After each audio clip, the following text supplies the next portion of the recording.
Hello friends, welcome to SSC coaching centre. दोस्तों 17 फरवरी मैं यहाँ पे लिख देता हूँ 17 फरवरी, ठीक है, सन 2024 को, यानी कि कल जो क्वेश्चन यूपी पुलिस में पूछे गए थे वही क्वेश्चन लेकर के आया हूं। यानी कि यूपी पुलिस का पेपर मेरे पास आ चुका है, उसी में से मैं प्रश्न आपके लिए सॉल्व करा रहा हूं, जिससे कि जिस बच्चे का भी पेपर होने वाला है उनको एक आइडिया मिल जाएगा किस तरीके का प्रश्न आ रहा है एग्जाम में और हमको किस तरीके से तैयारी करनी चाहिए। तो पहला प्रश्न है, निम्नलिखित में से कौन सा विकल्प नीचे दिए गए शब्दों का सार्थक क्रम दर्शाता है। देखिए यहां आपके पास 4-5 हैं। नंबर 1 शिशु, बूढ़ा, वयस्क, किशोर, बच्चा। इसको आपको क्रम में लगाना है, क्रम में लगाना है आपको। तो क्रम में हम जब लगाएंगे तो सबसे पहले क्या होता है, बच्चे का जन्म होता है। बच्चा क्या होता है, शिशु होता है, ठीक है। तो सबसे पहले 1 आ जाएगा। फिर शिशु के बाद में क्या होता है, वो बच्चा, यानी कि 5 नंबर पे आ जाएंगे। बच्चे के बाद में वो क्या होता है, वो किशोर अवस्था में आ जाता है, किशोर अवस्था में यानी कि 3। किशोर अवस्था के बाद क्या होता है, वो वयस्क हो जाता है, यानी कि जवान हो जाता है, यानी कि ये किशोर, सॉरी यहां पे 4 नंबर आएगा, 3 नहीं 4, किशोर अवस्था में 4। फिर किशोर अवस्था के बाद वो वयस्क हो जाता है, ठीक है, वयस्क में पहुंच जाएगा। वयस्क मतलब 3 नंबर पे। और वयस्क के बाद लास्ट में वो व्यक्ति क्या हो जाता है, बूढ़ा हो जाता है, यानी कि 2 नंबर। सबको पता है नंबर 1 शिशु, छोटा बच्चा, उसके बाद में थोड़ा बड़ा हो जाता है तो बच्चा, उसके बाद में 4 नंबर यानी कि वो किशोर अवस्था में आ जाता है, उसके बाद वो वयस्क हो जाता है, उसके बाद में वो बूढ़ा हो जाता है लास्ट में। तो 1 5 4 3 2, 1 1 5 4 3 2, यानी कि डी ऑप्शन बिल्कुल सही जवाब है। देखिए जो बच्चे पेपर दे के आ चुके हैं और उनको ये क्वेश्चन नहीं आ रहे थे, जो नहीं कर पाए हैं, या फिर जिनको डाउट है, तो अभी सॉल्यूशन देख लीजिए, मैं करा रहा हूं, पूरा पेपर करा दूंगा, ठीक है। आज क्वेश्चन जितने हो पाए हैं मैं उतने करा रहा हूं। नेक्स्ट वीडियो जो आएंगे यानी कि पूरा पेपर मैं आपके लिए करा दूंगा। चलिए अब देखते हैं अगला क्वेश्चन क्या पूछा गया था एग्जाम में। अगला क्वेश्चन है, एक्स और वाई भाई हैं, समझिए, एक्स और वाई ये दोनों भाई हैं, ठीक है, दोनों भाई हैं ना। तो ये भी प्लस ये भी प्लस, यानी कि जेंट्स मेल को हम रखते हैं प्लस में, फीमेल को रखते हैं माइनस में। इतना क्लियर हो गया ना। आर वाई का पिता है, आर कौन है, वाई का पिता, इस वाई का पिता है, यानी कि पिता है तो ये भी प्लस, पुरुष है, कौन है, ये पिता है। अब देखो वाई का पिता है तो एक्स का भी पिता होगा, क्योंकि दोनों आपस में भाई हैं। टी एस की एकमात्र बहन है। अभी देखो एस का टी का यहां कोई जिक्र नहीं है, तो इसको भी ऐसे रहने देते हैं। एस एक्स का मामा है, जो एस है ना वो एक्स का मामा है। इस एक्स का कौन है, मामा, इस एक्स का एस जो है कौन है, मामा है, लिख देता हूं मामा, ठीक है। अब देखना जब इसका मामा है तो इसका भी मामा होगा, क्योंकि दोनों आपस में भाई हैं, ठीक है। अब देखिए यहां पे हमसे कहा था कि टी एस की एकमात्र बहन है, इस एस की कौन है, टी बहन, बहन है ना, तो ये माइनस में ले लेते हैं, और ये इसका मामा था, ये प्लस में ले लो। एस की कौन है, टी बहन है, बहन लिख लिया, ठीक है ना, बहन लिख लिया। टी आर से किस प्रकार से संबंधित है, टी आर से, इस आर से ये जो टी है किस प्रकार से संबंधित है, देखिएगा समझने आ जाएगा प्रश्न एक बार में ही। देखो ये दोनों भाई हैं, इसका जब ये पिता है तो इसका भी पिता होगा, इतनी बात तो क्लियर हो गई। इसका ये मामा है, इसका ये कौन है, मामा। मामा कौन होता है, मां का भाई, भाई मामा कौन होता है, मां का भाई ही तो मामा होता है, ठीक है, मां का भाई मामा होता है, ठीक है। इतनी बात क्लियर हो जानी चाहिए, जो मां का भाई है वो मामा होता है, मां का भाई मामा होता है। तो ये जो है हमारा मामा, ये मां का भाई होगा, ठीक है, मां का भाई है ना। अब एक चीज क्लियर है ना, जो टी है वो एस की एकमात्र बहन है, भाई एकमात्र बहन है टी एस की, तो इसकी मां कौन होगी, इसकी मां ये होगी, और इसका भाई ये है, समझ में आ गया ना, इसकी मां ये होगी, इसका भाई ये है। इकलौती जब बहन है तो यही मां होगी, क्योंकि मां का भाई ही मामा होता है। तो टी आर से किस प्रकार संबंधित है, इस आर से ये टी पूछ रहा है। अब भैया देखो इसका पिता ये है और इसकी मां ये है, तो ये दोनों आपस में कौन होंगे, पति पत्नी होंगे कि नहीं होंगे, पति पत्नी होंगे।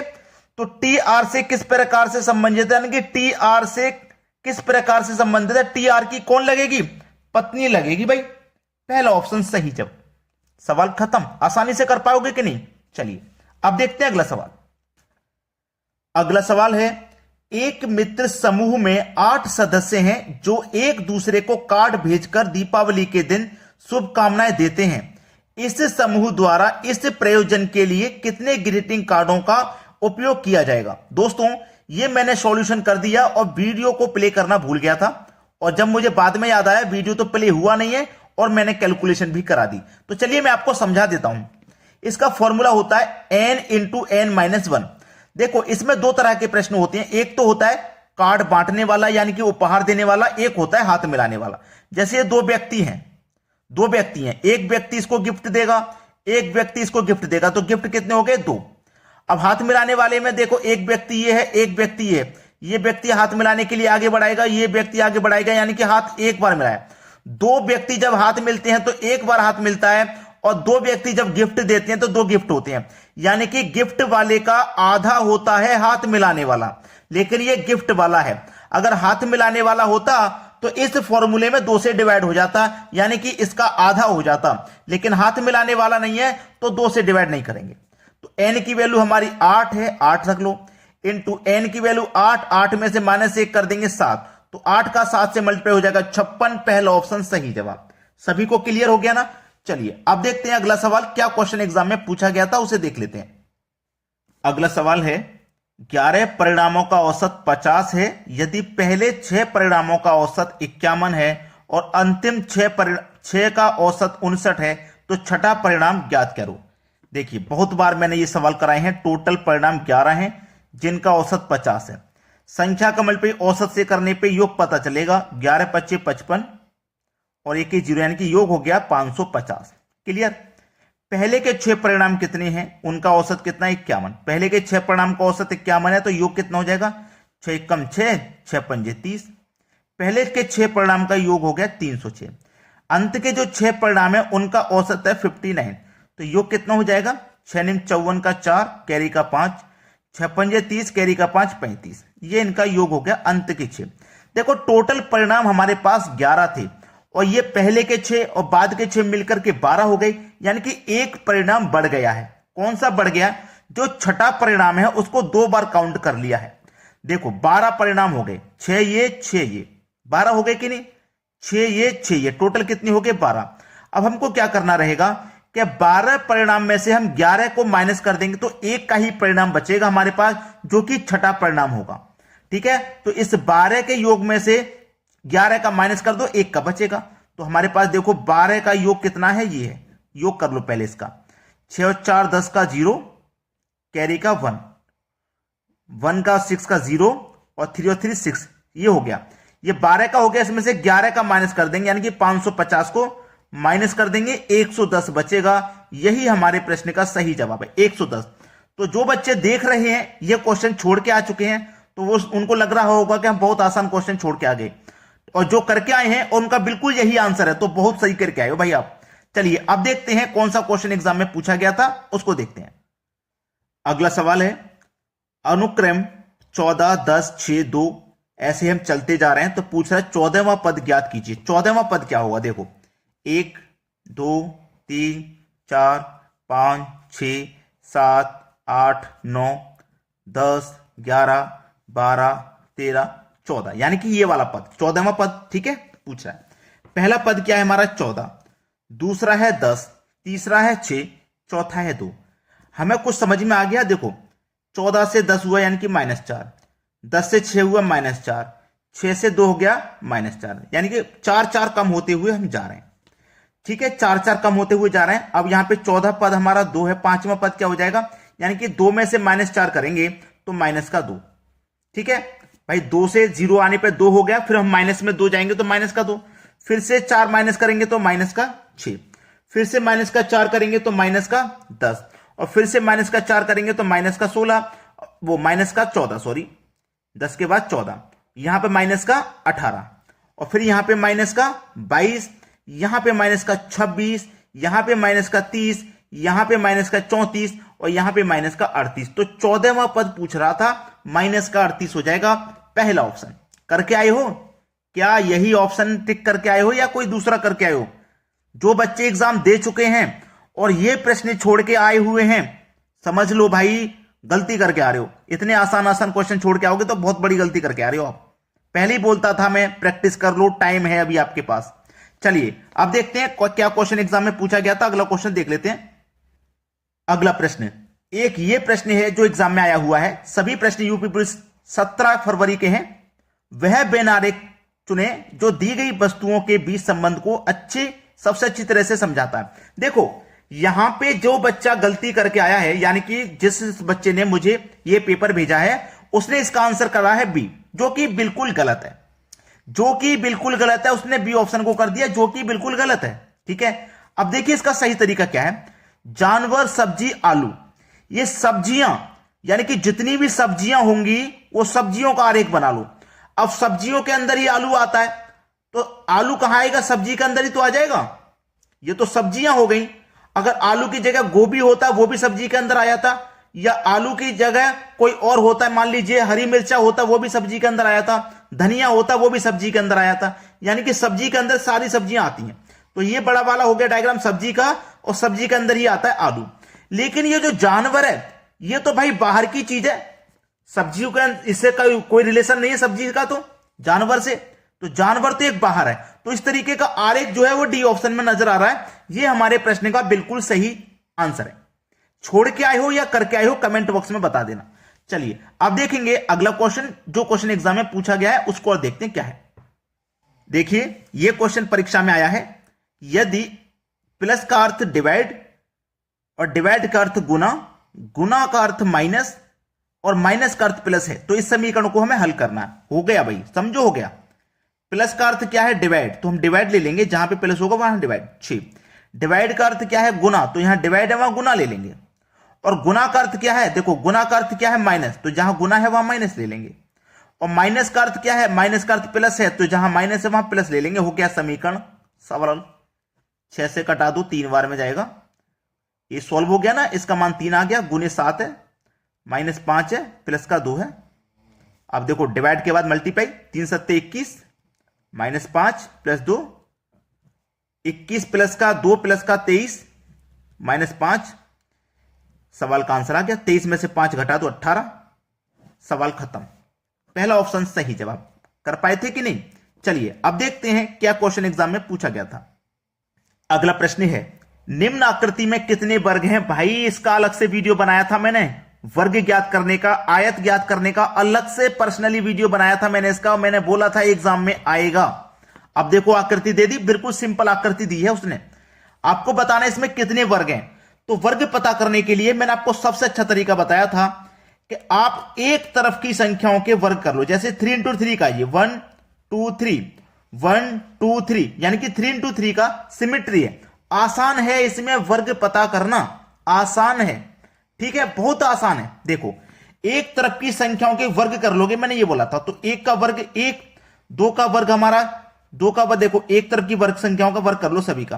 तो 1 का वर्ग किया मैंने, 1, 2 का वर्ग किया 4, और 3 का वर्ग करूंगा 9 हो जाएगा। अब सबको जोड़ लो, 1 और 4 5, 5 और 9 14। कितने वर्ग हैं भाई? 14 वर्ग हो जाएंगे। इतना आसान सवाल भी अगर छोड़े आए हो तो बहुत बड़ी गलती करके आए हो।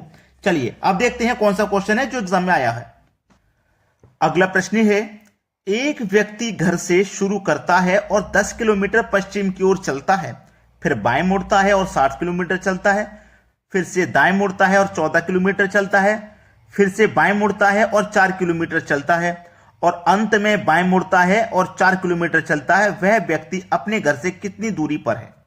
बहुत अच्छा सवाल। डायरेक्शन अगर आपको नहीं पता है तो लिखो, ऊपर की तरफ पूरब, नीचे की तरफ पश्चिम। ठीक है, ये बीच का पॉइंट है। ठीक है, ये बीच का पॉइंट है। इस तरीके से 4 दिशाएं होती हैं, ऊपर पूरब, नीचे पश्चिम, और पूरब के जस्ट लेफ्ट में होता है उत्तर, और उत्तर के सामने वाला दक्षिण। याद रखना है इतनी बात। अब वो कह रहा है एक व्यक्ति अपने घर से शुरू करता है, घर उसका कहां पे होगा? हमेशा बीच पॉइंट पे लेके चलेंगे, यहां से बीच पॉइंट से लेके चलेंगे, ये उसका घर है। ठीक है, घर से पश्चिम की ओर 10 किलोमीटर चला, ये घर है। घर से पश्चिम की ओर 10 किलोमीटर चला, यहां पे वो 10 किलोमीटर चला। ठीक है, चला फिर दाएं मुड़ता है और 7 किलोमीटर चलता है। देखो कोई व्यक्ति जब इधर चल रहा है तो उसका दायां किधर होगा, इधर होगा। तो इधर चलता है वो कितना, 7 किलोमीटर, ठीक है, 7 किलोमीटर चलता है। फिर से दाएं मुड़ता है, यानी कि कोई व्यक्ति इधर चल रहा है तो उसका दायां कितना होगा, इधर होगा दायां। और इधर वो 14 किलोमीटर चलता है।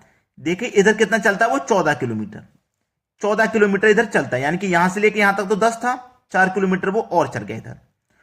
फिर वो बाएं मुड़ता है और 4 किलोमीटर चलता है, यानी कि यहां से बाएं मुड़ता है और 4 किलोमीटर चलता है, ठीक है, 4 किलोमीटर चलता है।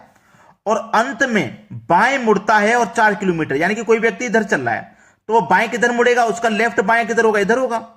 और कितना चल रहा है, वो 4 किलोमीटर चलता है, यानी कि वो व्यक्ति अब कहां पे, यहां पे। अंत में वो 4 किलोमीटर चलता है। वह घर से कितनी दूरी पर, देखो घर उसका कहां था, ये रहा, और घर से वो कहां पर है, यहां पर, इतनी दूरी पर है। तो देखो यहां से लेके यहां तक कितनी है, 7, तो यहां से लेके यहां तक भी कितनी होगी, 7। ये आपकी 4, तो ये भी आपकी कितनी हो जाएगी, 4। यानी कि घर से वो कितनी दूरी पर है, 7 और 4 11 किलोमीटर की दूरी पर है भाई। वो घर से 11 किलोमीटर की दूरी पर है घर से। पहला ऑप्शन सही जवाब है। करके आए थे या छोड़े आए, देख लेना कितना आसान आसान सवाल है जिसको आप छोड़ के आते हो। चलिए अब देखते हैं अगला सवाल। अगला सवाल है, जब मैंने इस क्वेश्चन को देखा तो मैंने खुद से सोचा कि भाई इतना आसान सवाल भी यूपी पुलिस ने दे दिया आपको करने के लिए, और फिर भी अगर आप नहीं करके आए हो तो आपने समझो बिल्कुल भी तैयारी नहीं की होगी। इतना सवाल इसका रिलेशन इससे बना दो। जब मैंने इसको ध्यान से देखा तो मैंने क्या देखा, जो फर्स्ट वाला है वो लास्ट वाला है, जो सेकंड वाला है वो सेकंड लास्ट वाला है, जो थर्ड वाला है वो इधर से सेकंड वाला है, और लास्ट वाला फर्स्ट है। समझ में आया ना लॉजिक। तो इधर भी जो फर्स्ट वाला है इधर वो लास्ट वाला हो जाएगा, यानी कि जे। अब देखो ऑप्शन में जे सबसे लास्ट में, एक यहां पर है एक यहां पर है, ठीक है। अब देखो जो इधर से सेकंड है उधर से वो सेकंड लास्ट होगा, यानी कि ए यहां पे आ जाएगा।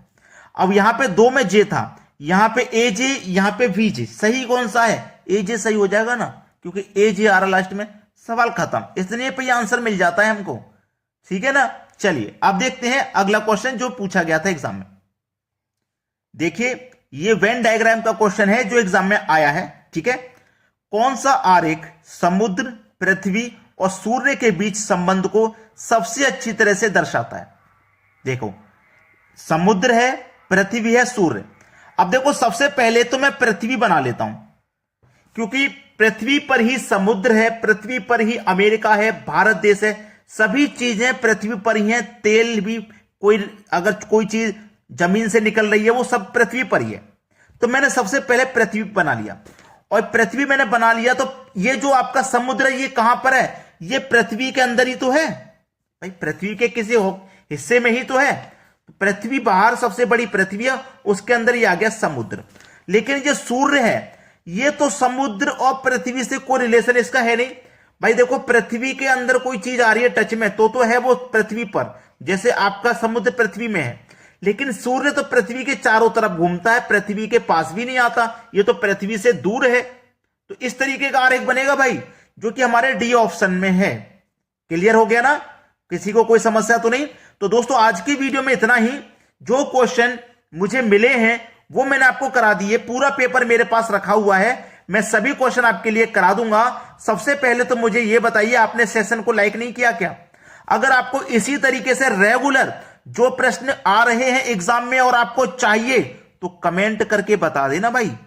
मैं आपके लिए कहीं से भी पेपर लेके आऊंगा, पता करूंगा, जितने भी बच्चों ने हमारे पास में एग्जाम दिए हैं सभी से पेपर कलेक्ट करके और उनका सॉल्यूशन मैं आपको करा दूंगा। कमेंट करके मुझे बता दीजिएगा।